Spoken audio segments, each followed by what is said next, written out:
Hey everybody, welcome back to an episode of The Elite, the Elite Super.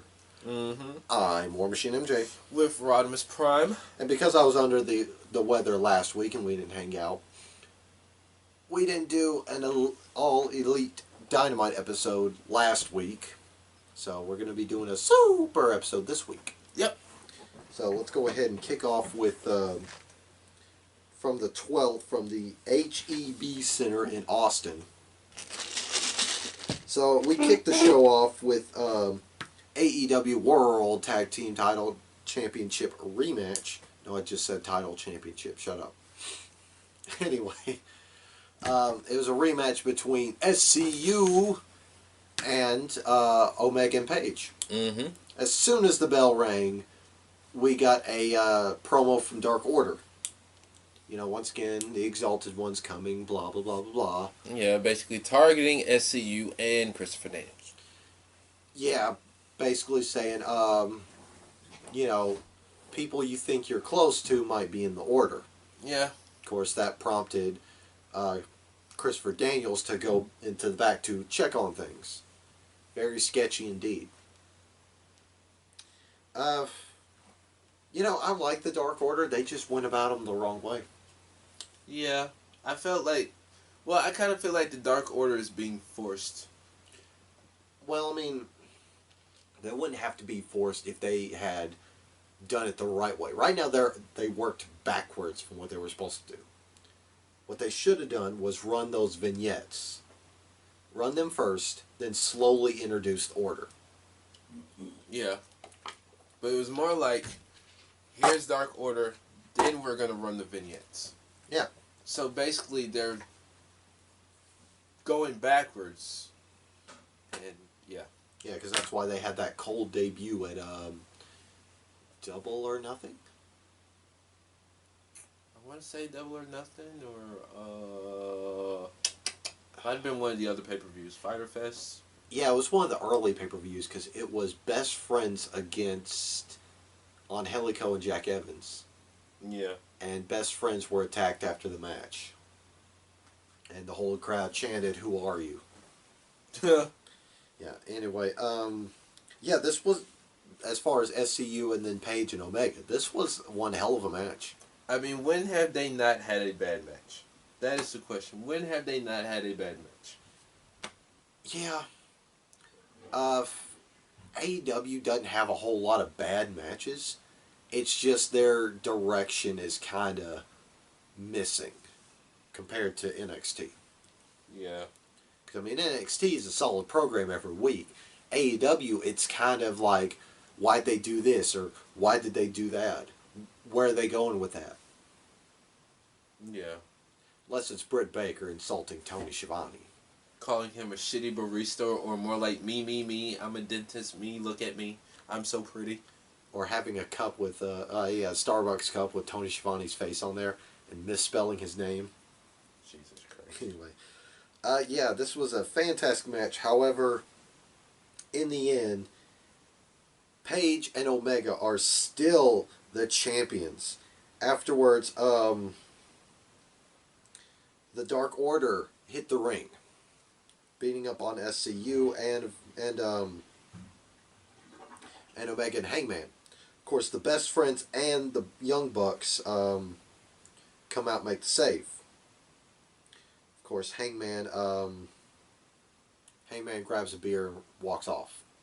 I mean, that's normal for Hangman these days, just grab a beer because he's so thirsty. I mean, you got to enjoy your victories, man. True. Next, we had a really, really good sit-down interview between JR and Santana. This was an amazing promo. And Santana got real candid about his dad, who was blind. He has lost his eyesight at an early age, and it's so damn powerful. See, with that, it just goes to show the bond that he and his dad had. I mean, he passed away, last month? Yeah. So I mean, it was really good stuff. Yeah. Really good stuff. Makes you almost want to cheer the guy. I mean, how could you not cheer the guy? I mean, he belongs to the inner circle, and they're a bunch of douchebags, And they're heels, so I get your point. including Ortiz and Sammy Guevara. Don't get me started on that. We the best. Dead we the ass. best. We the best. We the best. Anyway, speaking of Sammy Guevara, we got a cryptic video from Darby Allin. It was basically challenging Sammy Guevara.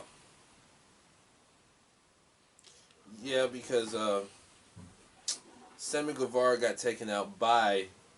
No, Darby Allin got taken out by Sammy Guevara with a chair to the throat. No, skateboard. Oh, yeah, skateboard. Yeah. I'm sorry. Speaking of Sammy Guevara, he took on the natural Dustin Rhodes. More or less, you should call Dustin Rhodes the old dog, because this man's been busting out new tricks since day one.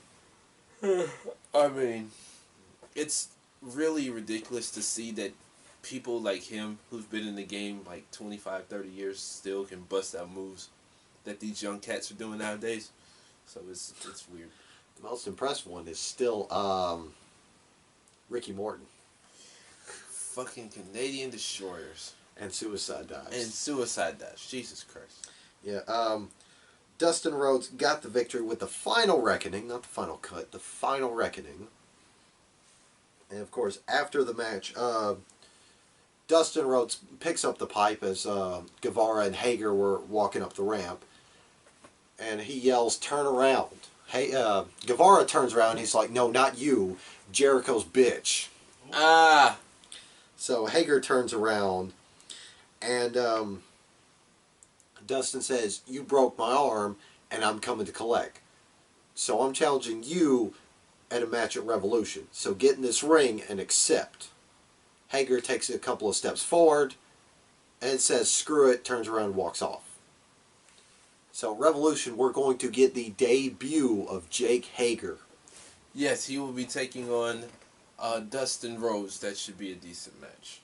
Yeah, speaking of insulting Tony Schiavone, Britt Baker came out. Yeah, okay, like I said off camera, she's been cutting these Charlotte-style promos, which I don't mind them too much because she's insulting Tony Schiavone. It's actually pretty scathing. Yeah, I think Tony's really enjoying this. I think they actually come up with this behind the scenes, and they're just enjoying it. They're having fun with it. Yeah, I still hope that the shitty barista comment was... he had no clue about that. It would have been great. But yeah, Britt Baker comes out and she explains why she pretty much just busted a tooth out the mouth of Yuka Sakazaki, and basically she was doing her a favor, removing it for free because wrestlers don't get health care. Then she turns to Schiavone, pats him on the shoulder, and is like, "You do, Mr. Starbucks. You get health care." Jesus. And then she went on a rant about how she was the first woman signed to AEW, how she should be the champion. Basically, it's all about her. Yeah, and says everybody in the women's division is a step below her. Yeah. Speaking of women's division, we had the AEW Women's Championship as Riho defended against Nyla Rose. This turned out to be a pretty good match. Oh, this was an amazing match. The crowd was all over the place for this match. Yes. There was even a spell during this match where Riho was busting out Kenny's Snapdragon suplexes. I saw that. Yeah. And that was quite amazing. Oh, she even dropped a Northern Light suplex on her. Yeah. However, in the end, Nyla Rose got the victory with her powerbomb. So, if Britt Baker says that everybody should be beneath her, then why is Nyla Rose the champion then? So, technically, Britt Baker is below Nyla. Well, funny you should mention that, because during the commercial, they did picture-in-picture, where Nyla Rose came backstage, and she got an awkward hug from Tony Khan. Weird. And she was there with the entire AEW women's division. There's only like a couple of faces. And, of course, Kenny was there because he's in charge of the women's division. But she was yelling, I'm the champion. Where's my party? Jericho got a party. Who's going to step to me, huh? And the people that were there were Leva Bates, Chris Statlander, Big Swole, and Britt Baker. And Britt Baker didn't step up. Because you know that Nyla will whoop that ass. Oh, yeah. We'll get that. We'll get to Nyla Rose later in the next episode. Next we had Chris Jericho with a message for Moxley, basically addressing the eye for an eye match later on, and then said if Moxley somehow survives that match, he hired a hitman to take him on next week. And then he just went ahead and revealed who it was. It was none other than Jeff Cobb. That's awesome. Former Ring of Honor television champion, former IWGP Never Openweight champion, former Ring of Honor world champion? No. No? No. Okay. Well, former Ring of Honor champion, former IWGP champion, Jeff Cobb, the former Matanza of Lucha Underground. That's a big addition to the inner circle. Oh, he's not official, though. Well, yeah. He's not official Inner Circle, and he's not official AEW. He's free agent status. Cool. So, that's cool, because, he's kind of feeling out the waters. Yeah. I'd say between AEW and New Japan, they're much better fits than Ring of Honor or WWE. Or Impact. Or Impact. Now, I would not be against Jeff Cobb going to NXT. Yeah, he'd be a big star down there. Oh, him and Keith Lee. Ooh, that would be a match. Or Dijakovic. Or Damian Priest. Yes. There's big matches right there. In fact, Priest was who he took the TV title off of. Yeah. Yeah. Yeah, that's true. Next, we had the most hated man in professional wrestling, or at least one of, Maxwell Jacob Freeman. I mean, how could you not hate? How could you not love to hate this guy? Well, who's worse as far as most hated man, him or Kenta? That's a good question. I'd say it's Kenta. Yeah, because Kenta basically... He pissed on Naito's big moment. Yeah. And so, yeah. Kenta has definitely taken Jay White's spot as the most hated man in New Japan right now. Might as well be the most hated man in the world. True. Anyway, MJF took on Jungle Boy of the Lucha... Damn it, I said Lucha Express. Fuck! The Jurassic Express. I was about to say Jungle Express, too. I almost pulled a U. Lord have mercy. Or, as you like to call them... A baby, a boy, and their dinosaur. There we go.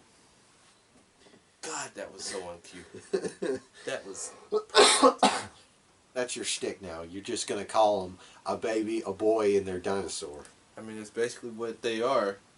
Yeah. Of course, before this match got underway, Brandy Rhodes got on commentary.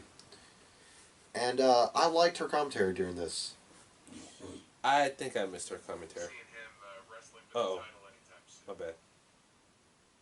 Yeah, ladies and gentlemen, a special guest, Jason Solomonster. Yeah. His first name is Jason, right? Yes. Okay, I couldn't remember. Anyway, but her commentary was basically she was still rattled by the week's prior's lashings. The one that we were there for. Mm-hmm. It was pretty good. During the match, MJF was quite rude to Brandy. In fact, there was a spot where he just kind of grabbed his crotch towards her. And of course, that was a signal for Wardlow to come out and put a ring to Jungle Boy's face. MJF. Yeah, and of course, MJF got the victory with the crossroads. Or no, the double cross. My bad. Double cross. And afterwards, Wardlow beats down on Jungle Boy, and of course, the rest of Jurassic Express, we're on the same page saying the name right. Yeah. Because you fucked up saying it, I fucked up saying it. I called them Jurassic Park. I called them either Jungle Express or Lucha Express. Either way, we fucked up. Actually, Lucha Express would be a great name for Lucha House Party. Yeah, but nobody cares about them. Yeah. Anyway, Jurassic Express made the save. Next, we had the Bastard Pac with a match for Kenny Omega. Basically, Pac was saying that he's the source of all Kenny's problems, and that he is the goddamn best, and he knows the depths of his conviction. Wow. Then he says Omega fears him as he fucking should be. I like Pac. His promo work is just on fire. How could you not like this guy? I still like his line from one of the Road 2 episodes. I'm like a honey badger, mate, and I'll gnaw your bastard face off. Wow. Line of the year. Other than Nyla Rose from this week's. Oh, we'll talk about that later. Yeah, in a little bit. But, yeah. Pac then tells Omega he can't duck or dodge him for long. As soon as because he'll have 30 minutes to punish him. And of course, they run down stuff for episode 9 for the 19th episode. Mm-hmm. Yeah. Then Then in the main event, it was an eye for an eye match. Santana taking on Moxley. The best taking on Moxley. Or no, Deadass taking on Moxley. Yeah. Yeah. Of course, the best was at ringside. Of course. Why wouldn't the best be at ringside? Yeah. This was a fun match. A lot of shenanigans were involved. Yeah, towards the finish, Mox got the victory with a just quick paradigm shift DDT. Like, he snapped with that. Yeah. Afterwards, as soon as the bell rang, the Inner Circle just came in and beat down on Mox. Of course, Jericho signaled towards the ring. He's like, come on, come on. And of course, out came Jeff Cobb. Yeah, and he basically put the boots to, I almost called him Kenny Omega, John Moxley, and took him on a tour to a tour of the islands. Tour of the islands, yes. Yes. So, yeah. So that was a good episode. We then turned to the February 19th episode of AEW. Anyway, we kicked off the show with the Tag Team Battle Royal. Oh, yeah, they were at the State Farm Arena in Atlanta, Georgia. Yeah, they were at the State Farm. I was sad because there was no NWA invasion. No. I mean, Nick Aldis claims that Atlanta is his town. Yeah. But he can't invade national TV. No. That's ironic. No. Anywho, yeah, Battle Royal. All of the tag teams in AEW's roster were there. Yeah, and they made the rule of if both members of your team, if their feet hits the floor, then your team is eliminated. Yeah. I like that rule, and I'm upset WWE doesn't use that more. WWE's going to fuck it up. Well, they used to use that rule in tag team battle royals, that they had to eliminate both team members. And then they just simplified it down to one member gets eliminated, that's it, that team's done. Yeah. That doesn't make a lot of sense, but whatever. It really doesn't. Anyway, before the bell even rung, before the announcement, all the tag teams were at ringside. And once the announcement was made, every team hit there except for the Dark Order and Santana Ortiz. Which it was kind of weird that they had Silver and Reynolds representing the Dark Order instead of Uno and Grayson. Yeah, they basically sent them out there just to lose. Yeah. But it was a fun battle royal either way. Some of the good eliminations were Jack Evans got eliminated early on by everybody else in the Rumble. with the exception of Angelico. What were some other fun eliminations? Oh, Trent got saved from elimination by Orange Cassidy. That was awesome. That was great because, yeah, Trent got thrown over the top rope and he was trying to skin the cat when Orange Cassidy popped up underneath him, and Trent was riding Orange's shoulders. Which, that's impressive because Trent Beretta's bigger than Cassidy is.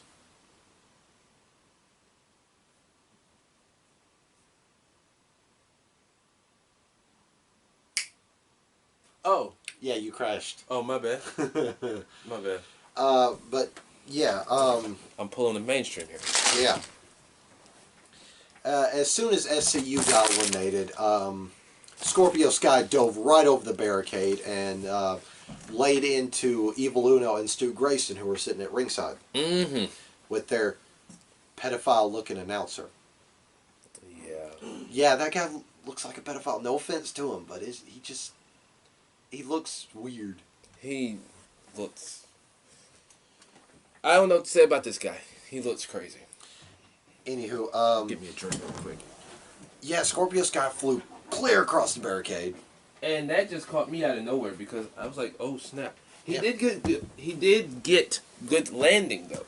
He did. He got all of Stu Grayson. Oh yeah. Anyway, yeah.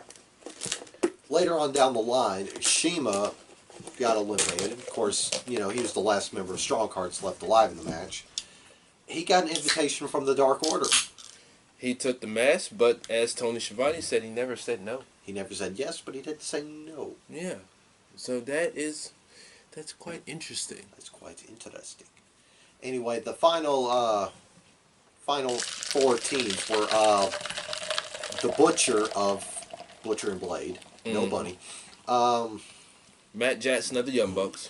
Trent of Best Friends, and then the Best Dead Ass. Yeah. That should be their team name, the Best Dead Ass. I like that. During the match, the Bunny, I know she wasn't in the match. Oh, no, towards the finish of the match. And Orange Cassidy. She was basically trying to... she was squaring up to Freshly Squeezed. Yeah, basically teasing him and kicked him in the balls with those big-ass high heels. Yeah, he got kicked right in the pulp. I mean, everything just gone. I don't feel horrible about that joke. She get them pretty hard, too. Them some big-ass heels. They are. And I'm pretty sure she has a hard time getting them on and getting them off. To be honest, I do like this bunny routine for her. Yeah. If we're being candid, I do find it a bit sexy. It is sexy. Moving on. Yeah, of course, the Blade and Trent got eliminated. Of course, Trent had a temporary truce with one Matt Jackson. Of course, they did the best friend embrace. Yeah. Anyway, that left Matt Jackson all by his lonesome as he took on the Best Dead Ass. Of course, Best Dead Ass thought they had Matt Jackson eliminated. Matt came in, he fired up. Ortiz was on the apron. He accidentally got knocked off by Santana, and then Santana drove off his own self.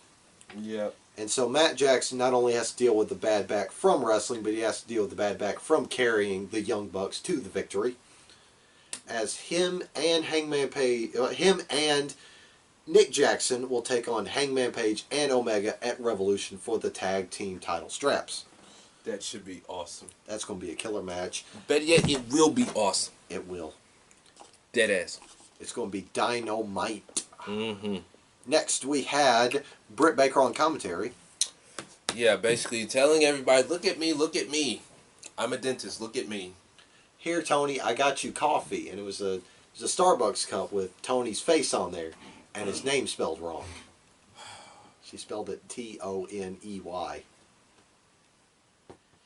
But yeah, she was on commentary. She can't spell and she's a dentist? What the fuck? Yeah, she says she's the smartest person on the roster. But she can't spell Tony, though. I don't think it was a can't spell situation. I think she was just fucking with him.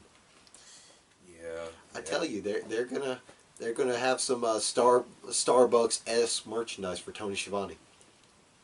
I mean, why wouldn't you? He worked at a Starbucks, legitimately. Unless he's really offended by these jokes, which I wouldn't imagine he is, considered they keep repeating them.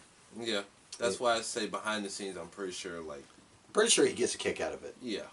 Anyway, Britt Baker was on commentary as Shanna took on Chris Statlander. Mm-hmm. This was a fun match. This is a really good match. Both girls are trying to climb the ranks, if you will, in the AEW women's division. But I enjoyed this match for what it was. Yeah. Of course, Chris Statlander got the victory with the Big Bang collision. No, I think they call it the Big Bang Theory. Okay, Big Bang Theory. Yeah. Something to that effect. Because she's the outer space. Mm-hmm. Well, I mean, Keith Lee has a move called Big Bang something. Yeah. But his could be a Dragon Ball Z reference. I mean, who doesn't like Dragon Ball Z? Yeah, but I mean, he's got Spirit Bomb. True. And then Matt Riddle's got Final Flash. So. Yeah. Anyway. Nyla Rose came out there for a post-commercial interview. Oh, she delivered some gems, baby. Oh, my God. Oh. Came just in time for that shit. Yeah, you came in just in time for that because this was basically, to me, one of the best highlights of the show. This was Nyla Rose's best work so far. Yeah, she said she should have been champion a long time ago. She should have been the first champion. And she said, you know what I do when I'm hungry? I break bitches. Line of the year thus far. And I literally wrote it in these notes. I mean... Y'all want anything, by the way? Oh, no, I got something. No, I'm good. But I jokingly said line of the year because she referred to the crowd as annoying little bees. Yeah, because she says all they do is buzz and just talk about her, but yet she's still standing there with her championship. But no, when I break bitches when I'm hungry. That's line of the year. That's right up there with Pac's Honey Badger line. Oh yeah. What did he say on that one promo that you mentioned earlier on Pac, about Pac? He said that it's like fucking whatever. No, he said Kenny should fear him because he fucking well should. Oh, okay. I tell you, Nyla Rose had the line of the night when she said, "You know what I do when I'm hungry? Break bitches. I break bitches." Then out came Chris Statlander. Hell, she look like you can. She can though. Look like I know. I gotta say her promo's got to be up there with Bianca Belair's promo from tonight. Oh yeah, That was a good promo. yeah. She was just like a Charlotte Flair. And she came out during the match. It was a Casey. No, it was It was Chelsea Green and somebody. Chelsea Green and the former Lacey Lane. Yeah. Yeah, because she started out with I'm gonna let you guys finish. You know, the whole Kanye joke. Yeah. And then she said, Charlotte Flair, I'm gonna whoop that ass. I'm gonna whoop that ass. This is still good. You put your hands on me, I'm gonna beat your ass. Anyway, Statlander came up ready to boop the title, and she booped it, and then came out Big Swole, who swore up. There we go. Swore up. That's gonna be a new word for her. Say? Swore up. It's squared up, but okay. Whatever. You know, how like people say wash. You know, like wash, they say wash. Or like them old people say, like when you trying to clean it, they tell you clean the dish. Wrench it off. Yeah, Wrench it off. Yeah, Instead of rinse, they say wrench it off. Yeah. Because my grandmother said that to me one time. See, it's the past tense of square up. It's score up. She swore up to her. You know, like present tense is I'm squaring up to Rod. Yeah. But 2 seconds ago I swore up to him. Oh, okay. See, there we go. I invented a new word. Pay me. And then she called Nyla Rose brother. Yeah. She said, "You want to fight? Well, come on, brother. Let's do it." Oh, And everybody made a big deal about it on Twitter. Oh, whoop-de-doo. Nyla probably doesn't care. Yeah. It was probably just an accidental thing. Like, It could be for real, and she probably said. I mean, it probably just slipped. Like, Or Nyla's like, "Oh, that's a good line." Brother. Anyway, next up we had Jon Moxley taking on Jeff Cobb. yeah, of course, Chris Jericho Sammy Guevara and Jake Hager. The douchebag. They got tickets, so they sat front row to watch this match. Yeah. This was a fun match. This was good. Of course, all Jeff Cobb was trying to do was just maim. Burn somebody. He was trying to maim Mox ahead of his match at Revolution with Jericho. But yeah, this was a pretty good match. In the end, Mox got the victory with a roll up. Actually, Yeah, that was nice. He was what were you showing him? Yo. I wish you could say that. That'd be nice. Channel an old WCW Booker T. Yeah. I'm just going to leave it at that because I can't say it. Anyway, yeah, John Moxley got the victory with a roll-up because Jeff Cobb was coming off the top rope. And then afterwards, The Inner Circle hit the ring, laying into Mox, and of course Dustin came out because him and Jericho's bitch still have some unfinished business. yeah. And then then who came out? Darby Allin Yes. came skateboarding out. Of course, they drive off the Inner Circle, and basically Darby Allin had note cards because I'm guessing they were in commercial when they did this. Yeah, because basically he challenged him to a match at Revolution. And so, yeah, he said he's going to basically take out Sammy Guevara. Yeah. Oh, beat He your said ass. he's going to hit him up. Nice. Yeah. I'm serious. I'm going to buy you that shirt. It's either that one or that Cody make him say, shirt. No. Which one would you have to choose? If you had to choose between the two, which one would you go with? Sammy Guevara's.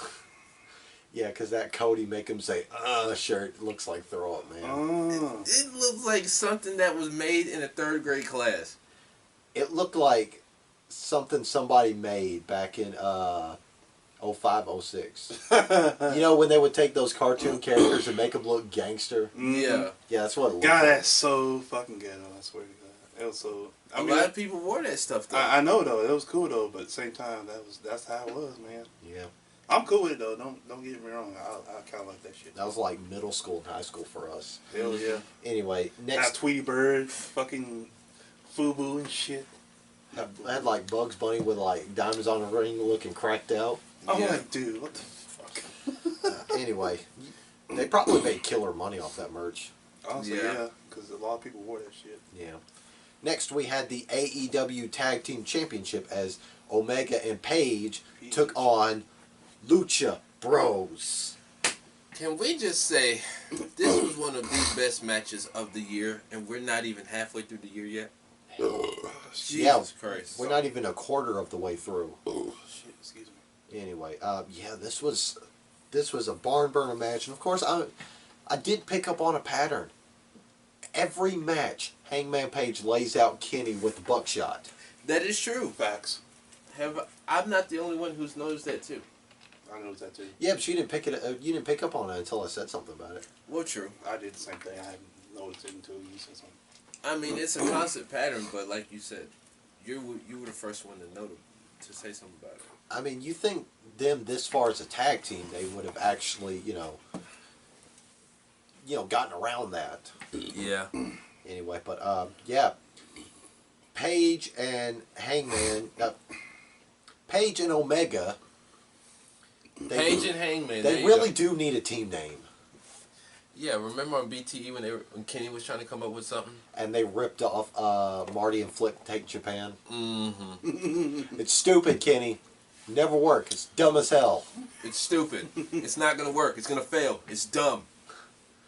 And Kenny was just like, okay. Yeah. Okay. Hangman and Omega got the victory, and of course, afterwards, the Young Bucks came out there to help Kenny up, celebrate. Because Kenny was basically getting his ass whooped throughout the whole match. Yeah. Yep. But Hangman wasn't having none of that. Yeah. So he shoved him aside, went outside, and grabbed a beer, and left. Hell, he had 2 of them. Because he swapped, he had a cup that had 1/3 of it, and then he ran into a fan that had a full cup of beer and swapped it with him. Wonder how many fans buy extra beer Just for that shit. just thinking that Paige is going to come by them. I'm pretty sure they buy lots. Probably. Because when we went to the show in Huntsville, I could automatically smell beer next to the guy I was sitting next to. Yeah, but he wasn't. But Hangman wasn't going to pop all the way up there. Hell I mean, no. I know. I'm just saying. Besides that, they serve beer in the arena, so it's not like nobody's going to pass They that sold up. everything in the arena. Well, true. That is true. Well, They also sell mixed drinks too. Yeah. no. Because every time we've gone by in Columbus, they've always had a booth set up for mixed drinks. That is facts. Anyway, yeah. So, who could have seen this coming? But Hangman Page and Kenny Omega are going to face the Young Bucks at Revolution. Yeah, it was pretty much obvious based on BTE that the Young Bucks were going to win, and I even said that when they announced the Battle Royal. Yeah, me too. I was just like, yeah, Bucks are going to face them at Revolution. The writing's on the wall. Yeah, and the heel turn will happen. You almost said the Hangman. I almost did. Oh Yeah, my god. The Hangman will happen. I mean, it was obvious this match was going to happen. As much of a dick as Hangman's been acting towards the A Bucks. drunk dick. Yeah. I mean, the Bucks aren't completely innocent in the situation too, because I mean they're getting pretty chummy with the competition, if you will. Yeah. So yeah. Speaking of next week we're going to get the 30-man Iron Man match between Pac and Kenny Omega. Yep. We're also getting Best Friends taking on the Butcher and the Blade. And the Bunny will be ringside, along with Orange Cassidy. I see what you're trying to do there. Anyway, we will What you also. was saying? Hold on, what? I missed all that shit. Because I got to make fun of him because he thinks the Bunny was in one match. No, Oh. it sounded like he said the Butcher, the Blade, and the Bunny, but he just said the Butcher and the Blade. Yeah. So I misheard what he said. So that's the running joke with him. Oh, okay. I see. So now I got to find new ways to mess with him. Yeah. Like a couple weeks ago when we were talking about the show in Huntsville, well, before the show in Huntsville, I said, because it was 8-man tag. I was like, the Butcher, the Blade, and the Bros, and he automatically thought I was messing with him. Or here, I said, the Butcher, the Blade, and the Bunny will be at ringside. Yeah. So that's the running joke now. Yeah. And also, they announced at the tail end of the show, John Moxley and Chris Jericho will have a weigh-in leading up to their match at Revolution. Yeah, because isn't Revolution 2 weeks from now? Today's the 19th. It's 10 days from now. Yeah. It's the last Saturday of the month. Okay, so roughly 2 weeks. Yeah. Oof, that's going to be a killer show. You know what show I can't wait for, though? What's that? Takeover Dublin. Yes! Yeah. Jordan Devlin should take on Walter at Takeover Jesus. Dublin. But more than likely they'll have Dave Mastiff. Ireland, baby. If not, then somewhere around WrestleMania weekend. They're going to have to find some way to put Devlin high up on the card, because it is Ireland. Yeah. And they love the absolute fuck out of Jordan Devlin. Well, he is the Cruiserweight champion right now. Yeah, and he was a big deal in OTT. Yeah. Anyway, that led to our main event in a steel cage match, Yep. where escaping the cage didn't actually matter for some reason. No, because they made it obvious that you either have to win by pinfall or submission. But it was between Wardlow, Mr. Mayhem, making his debut against hometown boy Cody. Yeah. And for once, I actually excused them using the entrance for him because they do, or pretty much they have overused his entrance. But being he was the hometown boy, I didn't care. Yeah, I still say they should save it for pay-per-view. I agree. Anyway, Fuck you talking. yeah, this was a pretty good match. Early on, Cody got cut open and he was gushing. Yeah. He's like a fruit gusher, baby. He's good, man. Of course, MJF was at ringside making an ass out of himself. Of course. Of course, Cody was flanked by his lovely wife and Arn Anderson. Yep. Of course, he had to have backup because why not? Yeah. Towards the middle of the match, MJF started trying to climb into the cell when Brandy Rhodes grabbed a chair and started smacking MJF in the butt. In the butt. Yeah, of course. MJF was. What are you doing? Hey, you get off me. He started squaring up to Brandy, and that's when Arn came in and threw him over the barricade. Was hoping he'd land a spine buster. I was hoping that too, man. I was like, I hope he just hits a spine buster on his bitch ass. That was fun. Yeah. Oh, and he slammed the cage door on MJF too. Yeah, I was getting to that. Of course, he slammed the door on MJF. Mm-hmm. And then Cody hit Crossroads on Wardlow. That wasn't enough. So Cody took to the top of the cell and delivered one of the best moonsaults I've seen in a while. The bust. And it could have went terribly wrong. Yeah, good thing Wardlow caught him. Yeah. Yeah. Good thing nobody got hurt. Yeah. Anyway, that sealed away Wardlow. So Wardlow gets an L on his debut. Yeah, But he looked impressive. he did. He was very shocking, to say the least, on his debut. Yeah. Because he could have been one of these guys where, oh, he has a name and he has a nice physique and blah blah blah, and He he's makes Doug faces at the camera. yeah, and he just looks mean all the time. But he's pretty impressive, even though it's just one match. Yeah. That was a damn good cage match, though. Yeah. Anyway, yeah, that does it for Dynamite. That does it for our show, actually. Mm-hmm. So, if you miss his opinions but not his face, he has a podcast, Prime Talk with Rodimus Prime, on the CastBox app. Yes, episode 26 up right now. I'm back. It's been a few weeks, but I'm back. Don't call it a comeback. Go check it out.